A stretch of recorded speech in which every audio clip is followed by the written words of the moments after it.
Olá, sejam bem-vindos à TV do Parlamento Municipal. Está no ar o Jornal da Câmara.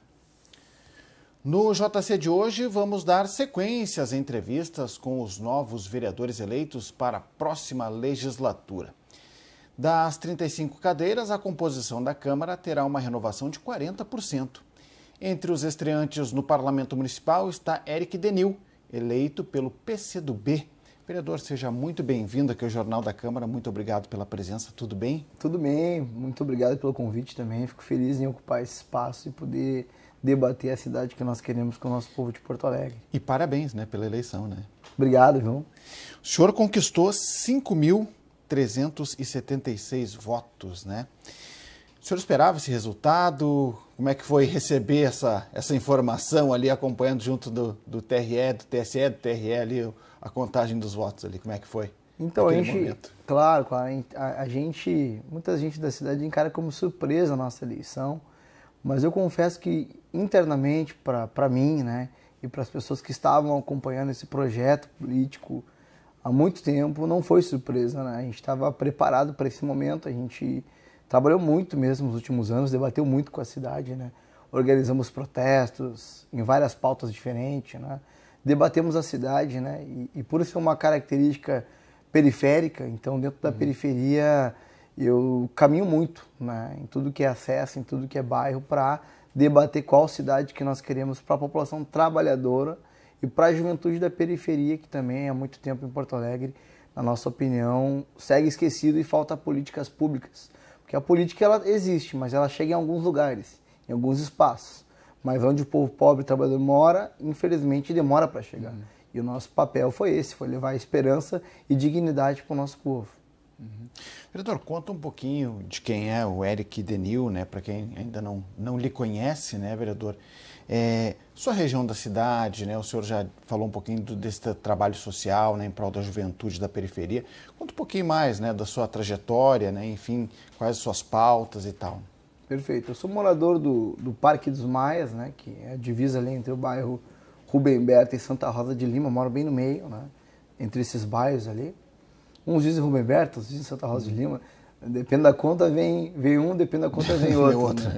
E é o extremo norte da cidade, Então, nossa atuação é totalmente voltada para a periferia. Nos últimos anos, nós organizamos, inclusive, durante a pandemia, ações de combate à fome, Ações também de assistência agora durante esse período das enchentes, Principalmente lá no loteamento do Bosque, na Santa Rosa de Lima, no Sarandi, Vila Farrapos, Confesso que a nossa atuação é em toda a Zona Norte, não é especificamente em determinada região. Nós atendemos muito a Zona Norte, Mas a gente também tem pontas em outras regiões, como Morro da Cruz, como Restinga, Mas sempre na periferia da cidade. Então, com muitas ações solidárias, sociais, mas também com muito debate, Na defesa da melhoria nos CRAS, que é o Centro de Referência de Assistência Social, que no último período foi deteriorado, foi terceirizado o atendimento, e inclusive para conseguir atendimento, para conseguir o cadastro único, renovar o Bolsa Família, estava sendo difícil. Então essa área da assistência social também tive muito presente, atuando em cima disso. Na defesa também dos postos de saúde, lutando para ampliar os horários de atendimento e também garantir mais especialidades, como falta hoje nos postinhos traumatologia, pediatra, ginecologista. Então a gente tem um trabalho muito sério na saúde pública, porque já tem uma lei em Porto Alegre desde 2017 que diz que os postos devem funcionar 24 horas. O fato é que hoje não acontece. Então, um dos motivos de nós ocupar esse espaço é ampliar, de fato, o horário de atendimento dos postos de saúde, porque o trabalhador, das 8 da manhã às 6 da tarde, ele trabalha. Quando ele chega em casa, o postinho de saúde já está fechado. Feriado não abre, domingo e sábado não abre. Então, nós temos que batalhar para ampliar e garantir o acesso à saúde pública no território, porque é ali que as pessoas vivem, e ter um acesso mais rápido e fácil à saúde. Nem todo mundo vai ter condição de pagar um Uber, uma passagem para ir para uma UPA, que geralmente está cheia. Inclusive, uma das soluções para desafogar as UPAs e hospitais é garantir atendimento no território. Somente assim é possível diminuir o fluxo de pessoas e garantir o atendimento de melhor qualidade. Aquele sentimento de pertencimento ali na região também, As pessoas conhecer as pessoas, Exato, e tem uma relação muito próxima com as pessoas, As pessoas me chamam pelo nome, enfim, a gente conhece cada uma, conhece as famílias, sabe qual é a principal demanda também, né? E também, né, a pauta do transporte público. Essa pauta do transporte público é uma pauta, até para anunciar mais, né? Eu, em 2012, eu entrei para a União dos Estudantes de Porto Alegre. Então, participei dos protestos contra a menor passagem, fui eleito presidente da União dos Estudantes de Porto Alegre. Então, sempre estive muito vinculado com o transporte coletivo da cidade e também com o movimento da educação, né? Em defesa da educação integral, na valorização dos professores, né? Em defesa do serviço público também. Então, a nossa caminhada vem lá de 2012. Nós estamos calculando aí 12 anos de caminhada, né? E dos protestos, em defesa do trio escolar também, que no último período, infelizmente, foi burocratizado. E nós temos que lutar para garantir que todo estudante tenha acesso à sala de aula, mas para isso tem que garantir o transporte. Porque nem toda família vai ter condição de garantir o acesso à educação dos seus filhos, né? Vamos pegar lá um pai de família, uma mãe de família, com 5 filhos. Como é que faz para pagar 5 passagens inteiras todo dia para ir e voltar? 5 não, 10, né? Para ir e para voltar no ensino médio. Então não vai ter condição. Esse aluno vai abandonar a escola. Nosso papel é garantir que ele fique na escola. Como? Garantindo, então, o acesso, o meio passe para ele, né? E acredito eu que nós não precisamos de comprovação de renda quando se trata de acesso à educação. Porque é o seguinte, a maior comprovação de renda é quem anda de ônibus. Se tu anda de ônibus é que tu precisa. Ninguém que é rico na cidade vai andar de ônibus. Né? Quem tem mais condições vai de Uber, vai contratar um motorista, mas não vai se submeter a pegar um transporte público que é precário em Porto Alegre. Então nós temos que garantir acesso a todo mundo, né? Então essas sempre foram nossas batalhas, nossas bandeiras de luta, de defesa para a cidade, né? E também, nos últimos períodos, né, voltado muito à periferia, nesse movimento de regularizar os territórios, né, as ocupações que hoje não são regularizadas. Porto Alegre é uma cidade com muita ocupação, especialmente na Zona Norte. Então a gente precisa, de fato, garantir a regularização fundiária. Porque para o Estado e para o município também isso é bom. Porque ele também vai arrecadar imposto no momento que for regularizado.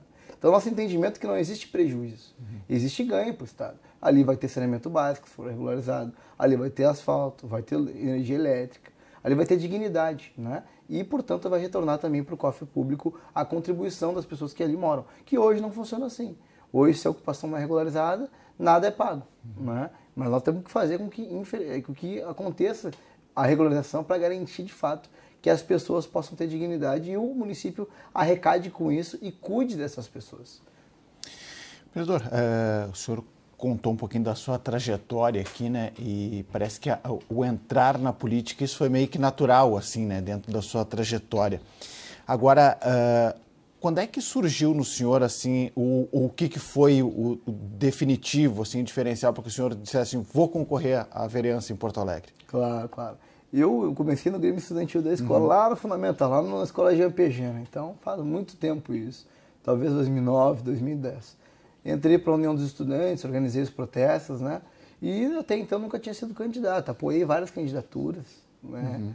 Então, para mim, era natural participar da política, mas não quanto candidato. Em 2018, fui candidato a deputado federal, minha primeira candidatura, né? Uma candidatura militante, uma candidatura de juventude, né? Ganhando experiência. Então, foi muito mais para mostrar essas ideias e propostas e representar a juventude de Porto Alegre. Em 2020, já foi diferente. No meio da pandemia, eu já estava totalmente voltada para a periferia, para o bairro onde eu moro, né? Então, as ações de combate à fome, enfim, toda aquela mobilização que a gente fez anterior também, das ações solidárias, aquilo fez teve um pedido popular ali para que eu fosse de novo candidato, né? E eu atendi o pedido da juventude, eu atendi os trabalhadores para ser candidato em 2020, obtendo um bom resultado, né? Uma campanha difícil no meio da pandemia, né? Tendo que usar máscara, álcool gel e se cuidar, ter o distanciamento para que não aconteça problemas maiores, né? Comigo, mas também com as pessoas. E aí a gente percebeu, poxa, em 2020 a gente foi muito bem eleitoralmente, então, vamos tentar 2024 para que a gente possa ocupar aquele espaço, né? Confesso para ti que existe uma surpresa por parte de muita gente, mas para nós não é surpresa. A gente estava, inclusive, trabalhando, sendo construído, né? Construído esse momento, né? E esse projeto político, né? Que é construído por muita gente, né? Não é só por mim. Eu sou o porta-voz de muita gente que acredita nas bandeiras de luta, né? Que a gente carrega nesse período, né? Da educação, da saúde, do transporte, da moradia também. Então a gente está muito preparado para encarar esse novo desafio. Nesse sentido, vereador, nesse novo desafio, o que o senhor espera, né, desse trabalho legislativo aqui, né? O que o senhor espera dessa legislatura? Nós tivemos uma renovação considerável aqui no legislativo, né, 40%. O que o senhor projeta aí para esse trabalho a partir do ano que vem? Claro. Primeiro eu quero cumprimentar, aproveitar o momento, os meus colegas da bancada aí, do PCdoB, do PT, né, do PSOL também, que a gente ampliou a bancada, né, até esse ano, né, foi 10 vereadores, somando os partidos, né, de esquerda, agora a gente está com 12, né, então a disputa vai ficar mais acirrada na Câmara, né, nós temos entendimento que nós temos que dialogar com os demais vereadores, né, a gente vai procurar dialogar com todos, inclusive, da base do governo, né, claro que tem ainda muita coisa por vir ainda nesse segundo turno, mas a gente entende que a gente precisa dialogar. Na política é a arte de dialogar. Então a gente precisa construir projetos, a gente precisa discutir qual cidade que nós queremos, né? Discutir os pontos centrais da discussão política, né? O que é importante para a cidade. O que é importante para a cidade, para as pessoas que aqui moram, né? Que aqui contribuem. Qual o projeto de cidade que nós queremos, né? E isso ultrapassa a disputa ideológica, na nossa opinião. Mas a gente sabe que a nossa defesa vai seguir firme e tentar convencer os colegas de bancada, e já estão convencidos, é claro, mas fortalecer essa ideia de defender o serviço público e também dialogar com os demais campos políticos, né, do centro, da direita, para construir uma defesa do serviço público, que isso é essencial, isso é negociável para nós. Né? Vereador, nós temos no ano que vem talvez um dos projetos mais importantes, né, em termos de pensar a cidade, que é o plano diretor, né? Deveria ter sido votado esse ano, por N fatores ele ficou para o ano que vem e vai recair sobre a legislatura que vai começar em 2025. O que o senhor espera desse plano, do debate desse plano, né? O que o senhor se apropria já desse plano para propor algumas questões, já trazendo temas como a enchente, né? Pensar na reconstrução da cidade, né? Acho que esse também vai ser um debate importantíssimo, né? Quero já escutar o senhor sobre esse projeto. Com certeza. O nosso entendimento é que o plano diretor ele não deve servir, né, para agradar a especulação imobiliária. Nosso entendimento é que o plano diretor deve servir para planejar a cidade para as pessoas, né? Então, no momento que mudam o nome de bairro para construir novos prédios acima de 10 andares, que dependendo do bairro tu não pode construir, eles vão lá, mudam o nome do bairro para poder construir prédio, nós temos que debater o porquê disso, né? Nós temos que defender o meio ambiente na cidade, né? O Parque Harmonia, né, foi devastado, o Parque Saint-Hilaire, que é a divisa de Porto Alegre, lá na Loma do Pinheiro com Viamão, né, tá sendo devastado, nós precisamos proteger o meio ambiente, né? A própria enchente provou que o meio ambiente é fundamental para a cidade, para a gente cuidar do meio ambiente, né? A crise climática, ela é um fator novo, né? Que a tendência é permanecer, mas tem que criar políticas públicas para evitar que isso aconteça, né? Então, se tratando da enchente, tem que reformar os diques, tem que, de fato, dar a manutenção das bombas do DEMAI, mas não somente isso, né? Tem que também reativar o DEP, Departamento de Esgoto Pluvial, que foi desativado há 6 anos atrás, no governo Marquesan ainda, né? E tem que retomar esses serviços públicos essenciais. O sistema de drenagem tem que funcionar. Eu tenho uma proposta clara, a questão do lixo da cidade, né? E que tem que debater essa questão do lixo da cidade. Eu acredito que é fundamental ter container em tudo que é bairro.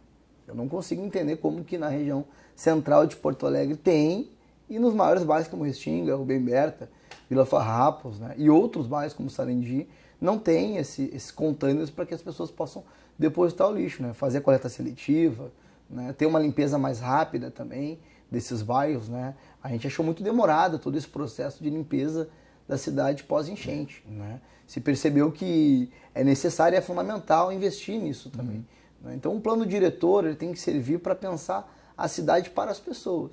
Nós não podemos fazer um plano diretor para agradar meia dúzia de empresários que querem construir prédios de 15 andares, 20 andares para vender por 2 milhões a cobertura. Isso não representa a cidade, representa uma parcela muito pequena da cidade. Então, o plano diretor tem que ser discutido seriamente, pensar no transporte público também, né? De qual o formato de transporte que nós queremos. Hoje o transporte de Porto Alegre perde passageiro. E por que perde? Tem que fazer uma avaliação, né? Discutir com todos o porquê que nós temos que defender um transporte de qualidade.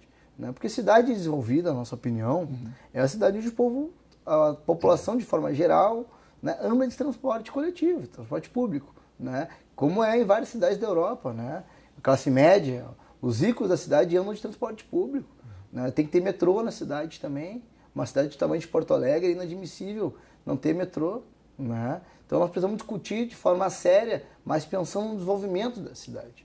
A nossa cidade vem perdendo habitantes nos últimos anos, muita gente se mudando daqui por N motivos, mas nós temos que retomar a esperança do nosso povo e garantir de fato uma cidade desenvolvida para todos. Muito bem. Vereador, quero de antemão aqui já agradecer a sua participação aqui no Jornal da Câmara. Palavra à disposição para as despedidas, né? E para que o senhor também possa mais uma vez saudar aqueles que acompanharam o senhor na sua trajetória e depositaram o voto e a confiança no senhor, no seu trabalho. Primeiro, muito obrigado à TV Câmara pela oportunidade de estar aqui conversando, dialogando com a população. Saudar a nossa democracia, né, que nos dá o direito e a liberdade de dialogar com todos. E agradecer os mais de 5.300 eleitores que apostaram na nossa candidatura. E a Câmara de Vereadores agora tem um fator novo, né? Tem um líder comunitário aqui que não tinha até então. Então a gente precisa agora festejar esse momento importante, mas também com responsabilidade, porque dia 1º de janeiro, né, se inicia então o Legislativo e a gente tem um compromisso com as pessoas que votaram na gente. E não somente nas que votaram, naquelas que não votaram, pode contar com a gente vai ter um mandato aí disponível para atender as necessidades da população trabalhadora e periférica.